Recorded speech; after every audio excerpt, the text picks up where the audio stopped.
전기차 전체 시장으로 보면 중국 시장이 지금 작년 기준으로도 거의 60% 가까이 차지를 하고 있거든요. 글로벌 전체 순위를 매겨보더라도 이제 BYD가 가장 많이 판매한 걸로, 테슬라는 이제 순수 전기차로만 치면 180만 대, BYD는 한 144만 대를 판매했으니까 테슬라가 쫓기고 있는 상황이 되었죠.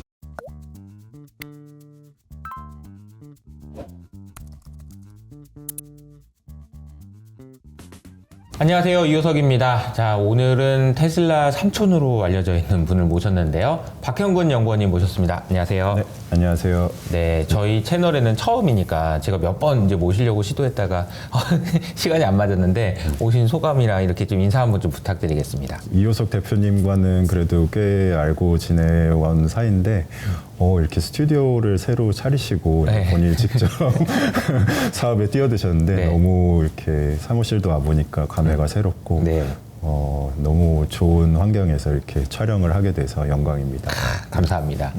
자, 그러면은 오늘 바로 그냥 시작을 하도록 할게요. 네. 저희가 이제 거두절미하고 저희 이제 채널 계신 분도 그렇고 많은 분들이 테슬라 투자자 분들이 좀 걱정이 많으세요. 이런저런 이야기들 많이 할 수 있을 것 같은데 우선은 우리가 중국차 이야기를 그냥 바로 들어가는 게 어떨까. 테슬라의 일론 머스크도 실적 발표하면서 이 얘기를 했잖아요. 그래서 네. BYD 얘네들이 뭐 또 얼마나 대단하길래 그런 얘기가 나오는 건지 이런 이야기로 바로 들어가 보도록 하겠습니다. 첫 번째 질문은 이런 질문을 해보면 좋을 것 같아요. 그러니까 지난달에 일론 머스크가 이렇게 얘기했더라고요. 무역 장벽이 없다면은 중국 전기차 업체들이 다 먹을 거다. 쉽게 말해서 무섭다 이런 식의 얘기를 했는데요. 네. 그 정도인가요? 지금 사실 아직까지는 그 영향력이 중국 외 지역에서 크게 이렇게 두각을 나타냈던 건 아니죠. 전기차 전체 시장으로 보면 역시나 워낙에 중국 시장이 지금 작년 기준으로도 거의 60% 가까이 차지를 하고 있거든요. 그래서 중국 시장 안에서 BYD의 존재감이 워낙 어마어마하다 보니까 글로벌 전체 순위를 매겨보더라도 이제 BYD가 가장 많이 판매한 걸로 집계가 되고 있죠. 그래서 뭐 순수 전기차로 보면 테슬라를 바짝 쫓고 있는 수준이긴 하지만 일단 판매 대수가 워낙 높다 보니까 작년 기준으로 아마 300만 대를 넘어선 것으로 보이는데요. 테슬라는 이제 순수 전기차로만 치면 180만 대, BYD는 한 144만 대를 판매했으니까 전기차로 놓고 보면 이제 테슬라가 쫓기고 있는 상황이 되었죠. 그래서 그런 것이 좀 위협적이라 볼 수 있고, BYD가 사실은 한 재작년 정도부터 해외 진출을 좀 이제 꽤 하고 있었어요. 동남아 지역이라든지 태국 뭐 이런 지역에 진출을 해서 초기 한 1, 2년 만에 전기차 판매 상위를 거의 휩쓸고 있습니다. 그래서 동남아라든지.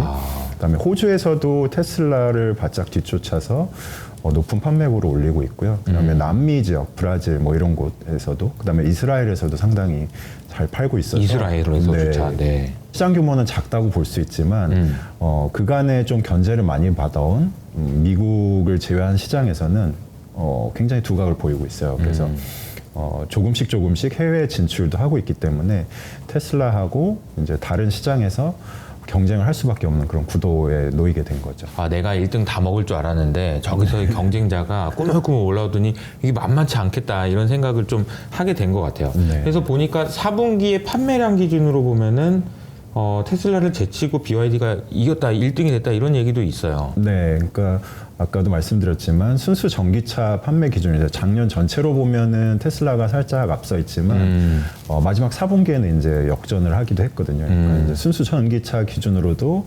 BYD가 상당히 판매를 잘하고 있다 이렇게 좀 볼 수가 있겠죠. 글로벌 전체 전기차 판매 추이를 보면 지금 최근에 조금 전기차 성장이 주춤한다 이런 얘기들 좀 들으셨을 거예요. 과거 트렌드를 보시면 뭐 40%, 50% 이렇게 성장을 했었죠. 그래서 2021년에는 100% 넘는 성장을 이렇게 찍었는데 22년, 23년 점점 조금씩 줄어들면서 이제 55%, 35%. 사실 근데 생각해 보시면 산업 하나가 연간 30%씩 성장한다는 게 굉장히 놀라운 일이잖아요. 네. 근데 문제는 초기 시장이기도 하고 완성차라든지 아니면 특히 2차 전지 업체들이 이 높은 성장을 보고 과감하게 투자를 굉장히 이미 많이 해놨단 말이죠. 그러다 보니까 이게 30% 성장한 걸 기대했다가 아마 24년 올해는 한 20% 내외로 성장할 걸로 지금 기대를 하고 있는데 점차 성장률이 낮아진다는 것 자체에 대해서 기업들이 좀 부담을 갖는 그런 캐즘이 아닌가 하는 이야기들을 좀 하고 있어요.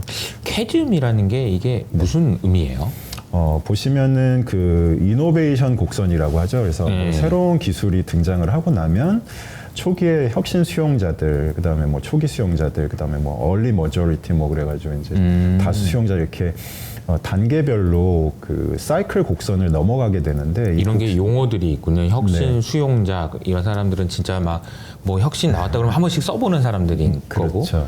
초기 수용자들은 몇 명 이렇게 초기에 네. 초기 수용자랑 초기 다수 수용자는 네. 차이가 뭐가 있다고 해요? 숫자의 차이인가요? 그러니까 초기 수용자는 어떻게 보면 기술에 대한 그 수용성이 굉장히 높은 사용자들에서 기술 프리미엄을 내고서라도 사실 대중화될 정도의 제품이 아니더라도 이제 먼저 사용을 해보는 경험자들이 되겠죠. 그래서 저희도 뭐 예전에 애플에 뭐 아이폰이 나왔을 때 그런 시기라든지 이런 초기 수용자를 거치고 나면 가격도 내려가고 기술 자체도 보편화돼서 많은 사용자들이 사용하기 시작한 구간이 되겠어요. 그래서 전기차도 지금 생각해 보시면 아직까지는 기존의 이제 내연기관차의 시장을 잠식을 빠르게 하고 있지만 대체할 정도의 속도로 올라가진 않았잖아요. 그러니까 실제로 가격 자체도 아직은 전기차를 사려면 기존의 내연기관차에 비해서 뭐 수백만 원, 뭐 많게는 1,000만 원 정도의 프리미엄을 지불해야 되는데 올해 내년이 그런 시기를 거쳐가는 과정이라고 좀 보여지는 것이죠. 그래서 지금까지는 전기차에 대해서 사람들이 프리미엄을 줄 만한 의향을 가진 사람들이 다 이제 어떻게 보면 구매에 참여를 했었는데 최근에 보시면 내연기관차하고 비교를 할 수밖에 없는 대중시장에 들어가기 전에는 그런 이제 캐즘의 단계를 지나고 있는 거죠. 그래서 이 과정에서 많은 업체들이 정리가 된다든지 그러니까 수익성이 어떻게 보면 압박을 받게 되면서 살아남은 기업만 살아남는 그런 좀 과정을 거치게 될 건데 전기차 시장도 그런 캐즘의 과정을 이제 넘어가는 것이 아닌가 좀 생각이 됐거든요. 그러니까 구매자들을 기준으로 보면은 그동안에는 그동안 지금까지 전기차를 사셨던 분들은 그래도 아무래도 네. 그래도 전기차 한번 타봐야지 뭐 이런 약간의 모험심 같은 게 좀 있는 사람들인데 네. 지금부터는 이제 일반 대중들도 그래 그냥 뭐 전기차 사지 이런 식으로까지 넘어가야 되는데 아직 그 넘어가는 과정이 쉽지만 않다라는 거네요. 그렇죠. 저희가 시장 안에서도 선택지를 좀 보게 되면 지금 내가 3천만 원을 들고 있다. 그럼 국내에서 살 수 있는 차종들이 굉장히 다양하거든요. 그렇죠. 근데 그 전에 이제 난 무조건 전기차 친환경 생각해서 아니면은 누군가에게 보이기 위해서 전기차를 샀다 그러면 이제는 3천만 원 예산 안에서 살 수 있는 차종을 보니까 내가 이렇게 다양한 선택지가 있는데 굳이 불편한 전기차를 사야 되느냐에 대한 고민을 한 번 더 하게 되는 계층들이 이제 시장 안에서 어떻게 이 단계를 넘어설까를 지켜봐야 하는 그런 상황이라고 보여지는 거예요. 이게 이제 그럴 뿐만 아니라 전기차에 대한 일부에서는 부정적인 의견들도 좀 있는 것 같더라고요. 최근에 뭐 언론이 어떻게 보면 전기차에 대해서 좀 부정적인 기사들을 많이 쏟아내고 있어요. 네. 그런 이유가 사실 이제 기존의 뭐 내연기관 완성차 업체들의 어떤 그런 뒤에서의 배경도 이제 그렇죠. 전기차 시대를 좀 천천히 와라 좀. 지연시키고 싶은 그런 세력의 입김도 있을 수도 있겠지만 굉장히 화제성이 되다 보니까 기사 가십거리로 올리기가 굉장히 좋죠. 그래서 최근에 뭐 영하 30도 가까운 기온이 오니까 테슬라 충전소가 완전히 마비됐다더라. 뭐 아니면 뭐 문이 얼어붙어서 문이 얼어서 열리지가 않다더라. 뭐. 문이 전기차로 전기가 있어야 되니까. 그런 거보다는 이제 뭐예요, 이거는? 수분으로 이게 눈이 오면은 얼음이 이제 오게 되잖아요. 근데 최근에 전기차들은 공기 저항을 줄이기 위해서 문고리를 플러시 타입이라 그래서 바디 안에 들어가 있는 문고리를 튀어나오는 방식이 돼 있거든요. 그래서 테슬라 같은 경우도 이제 눌러서 그 문고리를 끄집어낸 다음에 이제 열게 되는데 문고리가 얼어붙어 버리는 거죠. 바디 패널에. 근데 사실은 이런 것들은 최근에 전기차들은 테슬라뿐만 아니라 대부분 이 플러시 타입의 도어 핸들을 다들 하고 있기 때문에 동일한 상황이기도 하고 되게 간단하게 해결이 되거든요. 툭툭. 한번 치면 되는 거야? 테슬라에는 그래. 한번 바디를 두드리면 얼음이 떨어진다. 그렇게 하고서는 이제 간단히 해결되기도 하고 그다음에 뭐 이제 충전하더라도 전기차는 아무래도 겨울에는 주행 거리가 기존 내연기관에 비해서는 이거는 뭐 사실 팩트이기도 한 것이 주행 거리가 상당히 줄어들거든요. 그러니까 뭐 적게는 20%에서 많게는 30-40%까지도 주행 거리가 이제 단축이 되는데 이런 거를 이제 부정적으로 기사화를 하는 거죠. 근데 사실 사실 전기차 이용자들은 그 내용을 이미 다 파악하고 계세요. 그러니까 구매하시는 분들은 나는 겨울에는 어느 정도 주행거리 짧아진다는 걸 이해를 하고 있고 그에 대한 이제 대비나 아니면 매뉴얼을 공부를 통해서 스스로 이제 잘 그런 극복하는 그런 내용들이 있는데 아무래도 그 언론들이 부정적으로 이런 기사들을 다루다 보면 전기차에 대한 인식이 안 좋아질 수가 있겠죠. 또 뭐 화재가 많이 일어난다든가. 근데 사실은 일부는 팩트인 것들도 있어요. 그러니까 아까 말씀드렸던 것처럼 주행거리의 문제라든가 이런 건 있지만 화재 사고도 뭐 일단 발화가 되면 굉장히 위험한 상황이 될 수 있죠. 배터리라는 게 이제 화재가 굉장히 크게 일어나기 때문에. 하지만 실제로 통계적으로 보면 유의미하게 검증된 바가 내연기관보다 확률적으로는 화재 날 위험이 굉장히 낮거든요. 그래서 그런 거라든지 그다음에 영하 30도면은 사실 내연기관도 시동이 안 걸리는 케이스가 굉장히 많을 거예요. 왜냐하면 내연기관 차도 보시면은 시동 걸기 위해서 12V 배터리가 들어가 그러네요. 있거든요. 똑같네요. 그래서 12V 배터리도 사실 얼어붙으면 방전되는 경우가 많이 있기 때문에 그런 극단적인 상황을 생각하실 게 아니라 통상적으로 우리가 운용하는 우리나라도 지금 뭐 그 환경부라든지 이제 주행거리 테스트할 때 영하 7도, 그러니까 겨울에 평균 온도 정도로 이제 테스트를 하거든요. 그런 환경에서는 전혀 운행하시는데 무리가 없다 그렇게 보여지기 때문에 너무 이렇게 전기차에 대해서 과도하게 부정적인 시각을 비추는 이런 언론 기사들은 좀 피해서 보실 필요가 있다. 그동안 사셨던 분들은 이미 알고 있는데 네. 새로운 분들은 아까 말씀하신 대로 그냥 좀 전향적으로 이렇게 살려고 하는 사람이 아니고 그냥 1대1로 비교해놓고 살려고 하는 사람들이다 보니까 맞습니다. 이런 기사들이 좀 더 자극적으로 이렇게 다가오는 게 아닌가 싶은 생각도 드네요. 근데 이 부분도 있지만 사실은 전기차를 만드는 회사들이 네. 돈을 못 버니까 문제 아니겠어요? 특히나 이제 캐즘에 빠졌다고 얘기하는 거는 전기차 회사들이 지금 많은 돈을 손해를 보면서 팔고 있어요. 루시드 모터스, 니오, 뭐 네. 리비안 이런 전기차 스타트업으로 기대가 되던 그런 브랜드들이 사실은 대당 3, 4만 불씩 손해를 보면서 팔고 있어요. 3만 불이면은 네. 우리 돈으로 따지면은 거의 네. 얼마죠? 4천만 원 이제 막 4천만 아니 원. 한 대 팔면 네. 팔 때마다 팔 때마다 차 한 대 값을 손해를 보면서 팔고 있는 거예요. 그래서 한 대 팔 때마다 그렇게 손실이 나면 야 이게 진짜 이걸 계속 해야 되나라는 생각이 들 것 같은데 이 그림 보니까 네. 루시드는 이거는 뭡니까 이거는? 루시드는 이제 차량을 출시를 했지만 네. 워낙에 투자비가 많이 들어가고 판매 대수가 워낙 낮다 보니까 나눌 게 없구나. 네, 그러니까 어떻게 보면은 원가를 분산할 수 있는 판매 대수가 안 된다 보니까 다른 기업들보다 더 많은 손실을 입고. 그러면 결국은 이제 이렇게 손해를 보면서까지 할래 그만할래 아니면 또 천천히 할래 뭐 이런 의사결정들이 나올 수밖에 없겠어요. 네, 그래서 사실 지금 수익을 보고 있는 기업은 저희가 파악을 해보면 테슬라, 그다음에 중국의 BYD, 그다음에 현대 기아 정도가 아주 낮은 수준의 수익을 보고 있는 것으로 보여요. 현대 기아도 들어가네요. 네, 기존의 전기차 시대를 잘 대비해온 그런 기업들을 제외하고는 이 전기차 전환이 빨리 안 왔으면 하는 마음들이 다 있겠죠. 그러다 보니까 뭐 포드, GM 이런 기업들이 출시하려던 그런 차종들을 굉장히 뒤로 좀 미루는 경향이 있어요. 그리고 GM 같은 경우에 2025년이면 우리가 테슬라의 미국 내 판매를 넘어서겠다. 메릴 바라가 굉장히 의욕에 넘쳐서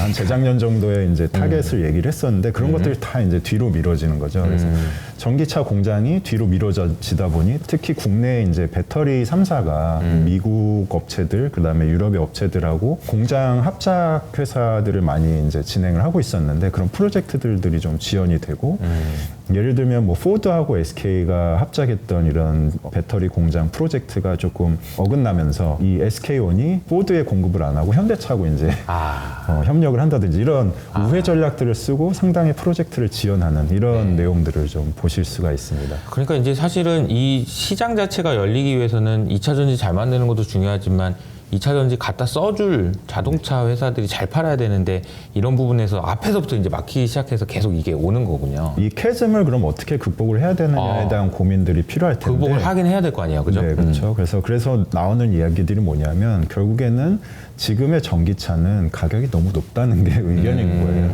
그래서 작년에 우리 시장을 좀 보더라도 이제 테슬라 모델 Y 그 RWD라 그래서 그 중국의 인산철 배터리 탑재한 모델 Y가 국내에서 출시가 됐었는데 당시 거의 1,000만 원 가까운 가격 인하를 했어요. 네. 그러니까 이렇게 가격이 싸지니까 수요가 폭발을 했죠. 그래서 첫 2달 동안에 거의 3,4천 대씩 판매가 됐었거든요. 아니면 이제 뭐 레이 EV도 이제 중국의 인산철을 채택을 하면서 주행 거리는 조금 짧지만 굉장히 괜찮은 상품성을 가지고 나와서 시장에 호응을 얻었다든지 또 KG 모빌리티 쌍용에 이어서 이제 명맥을 이어가는 KG 모빌리티 같은 경우에도 중국산 인산철 배터리 탑재해서 가격을 상당히 낮춰가지고 한 3천만 원대에도 살 수 있었거든요. 괜찮은 SUV를 어떻게 보면 동종의 내연기관의 가격에 살 수 있는 가격대까지 내려오다 보니까 소비자들의 반응이 폭발을 했었어요.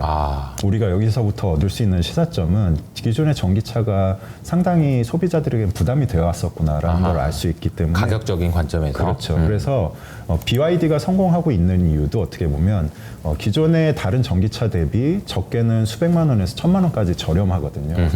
비슷한 사양을 봤을 때. 그래서 그런 것들이 성공 요인이 됐다고 좀 보여지고 테슬라도 그러다 보니까 지금 25,000불대 자동차, 반값 전기차라고 하죠. 그 개발 프로젝트를 굉장히 서두르고 있는 그런 내용들을 이렇게 간혹 뉴스로 접할 수가 있겠습니다. 그래서 이게 모델 2가 그건가요? 그렇죠. 모델 2 내지는 최근에 이제 레드우드라는 프로젝트명으로 좀 언론에 공개가 되었는데 그래서 다음 차세대 프로젝트를 얼마나 빨리 추진해서 저렴한 차량 시장에 내놓느냐가 지금 관건이 되고 있습니다. 그래서 다른 완성차사들도 결국엔 수익을 내지 못하고 있는데 가격을 낮추면서도 수익을 내려면 어떻게든 이제 원가 혁신을 해야 되는 그런 어려움에 놓이게 된 상황이라고 좀 보여지는 거죠. 안 팔리니까 싸줘야 되는데 네. 싸질라면서도 돈을 벌어야 되니까 원가 절감을 할 수밖에 없는 맞습니다. 그런 상황이 되네요. 네.